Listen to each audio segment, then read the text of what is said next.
Kazakhstan இடமிருந்து ஐரோப்பிய ஒன்றியம் கிட்டத்தட்ட 12.8% எண்ணெய்களை வாங்கி கொண்டிருந்தது, எரிபொருட்களை.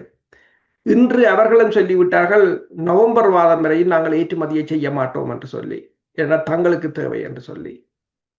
கையிருப்பு மிக விரைவாக குறைந்து கொண்டு செல்கின்றது.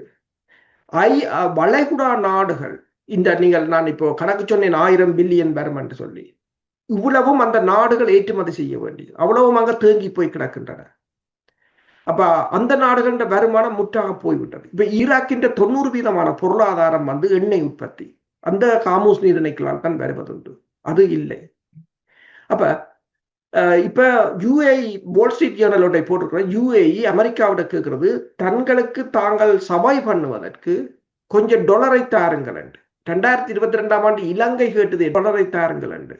அதே போன்ற நிலை யுஏஇ, யாரும் கற்பனை செய்து பார்த்திருப்பார்களா? யுஏஇ அந்த சுற்றுலா பயணத்துறையால மட்டும் அதன் இழப்பு 57 பில்லியன் என்று சொல்கிறார்கள். எண்ணெய் வியாபாரம் இல்லை, விமான போக்குவரத்து இப்ப அந்த போர் நிறுத்தத்துக்குள்ளதான் கொஞ்சம் இயங்குகிறது. ஆனால் யாரும் அங்கு போவதற்கு இல்லை, முதலீட்டாளர்கள் இல்லை. யுஏஇ என்ன கூறியிருக்கிறார் என்று சொன்னால், நீங்கள் தரவில்லை, டொலரை தரவில்லை என்று சொன்னால் நான் யுவானில் பெட்ரோலை விற்பேன். மிரட்டி இருக்கிறாங்க. எல்லாரும் அதைத்தான் செய்ய போறாங்க. அப்ப பெட்ரோ டாலர் உடன்பாடு ஜுவான் டாலருக்கு மாறுமாக இருந்தால் அமெரிக்கா டாலர் கொலாப்ஸ். அதை நோக்கித்தான் போய்கொண்டிருக்கிறார்கள். இப்ப இந்த போரை அமெரிக்கா தொடர விரும்பாது, ஆனால் கௌரவமாக இருந்து வெளியேறத்தான் இப்போ ட்ரம்ப் முயற்சிகளை எடுக்கிறார். தான் எவ்வாறு கௌரவமாக வெளியேறுவது என்பதுதான் இப்போது அவருடைய இரவும் பகலும் அவருடைய சிந்தனையாக இருக்கின்றது. இதே போலதான் ஐரோப்பிய ஒன்றியம் தான் இதில் கடுமையாக பாதிக்கப்பட்டது. என்னென்று சொன்னால், ரஷ்யாவிடம் இருந்தான மலிவான எண்ணெய்களை நிறுத்திவிட்டார்கள்.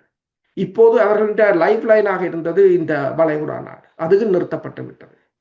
அப்ப ஐரோப்பிய ஒன்றியம் தான் இந்த போருக்கு உண்மையில் நீங்கள் பார்க்கலாம், பலஸ்தீன போராக, காசாவில் இடம்பெற்றதாக இருக்கலாம், லெபனான் போராக இருக்கலாம், இதை எல்லாத்துக்கும் மூல காரணமாக அவர்கள் இருந்தார்கள். அமெரிக்காவுடன் தொடர்ந்து பயணித்தார்கள்.